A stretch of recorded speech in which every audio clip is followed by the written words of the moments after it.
After Donald Trump imposed tariffs on Mexico and their imports, Mexico's president, in a tit-for-tat move, has slapped retaliatory tariffs on U.S. goods, rejecting what she called the White House's slander about her government's alleged ties to criminal alliances.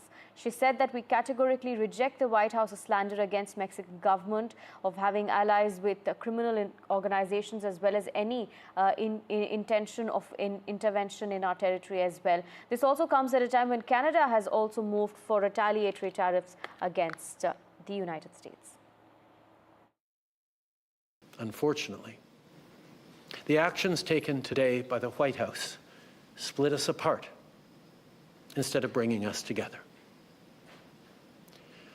Tonight, I am announcing Canada will be responding to the U.S. trade action with 25% tariffs against $155 billion worth of American goods. Now, Trudeau has said that they have announced a 25% tariff towards the U.S. that will be imposed from Tuesday, which includes all goods like American beers, juice, other products, other provinces, territories, and other partnerships as well will be falling under the tariff.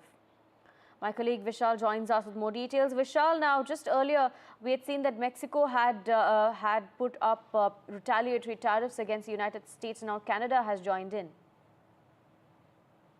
Yeah, that was all expected, because even before Trump had actually announced these executive orders announcing the tariffs, these heads of these states, both Canadian Prime Minister and Mexican President, both had said that there will be retaliatory tariffs, and indeed they have done that. Canada has already imposed 25% tariffs, and a similar measure will be expected from Mexico. At the same time, Brazil could also announce soon.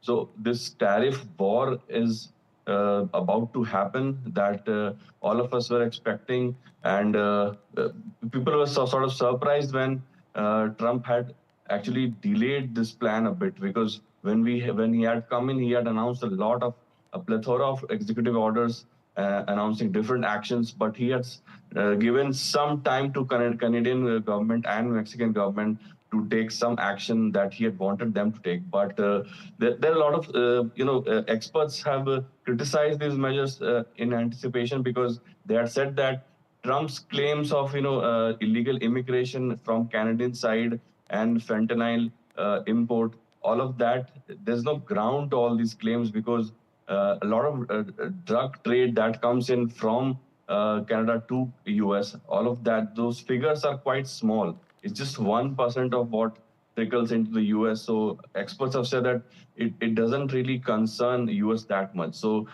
how far this trade war goes from here on, that remains to be seen. But it's now a trade war because 25% tariff is a huge margin.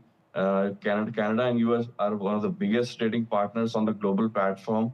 The trade runs into more than $150 billion. All of that. So Trump had promised that these measures will not affect the common people of the US, but even that has been, experts have said that won't be possible, because people from the US will have to pay more on many products such as automobiles and etc. Right. So all of that will have to be seen in the next 7 to 8 days as to how the common people are being affected, because that is what it all boils down to. Because that was the promise Trump had made, that won't affect the US people. Thank you, Vishal, for joining us and bringing us those details.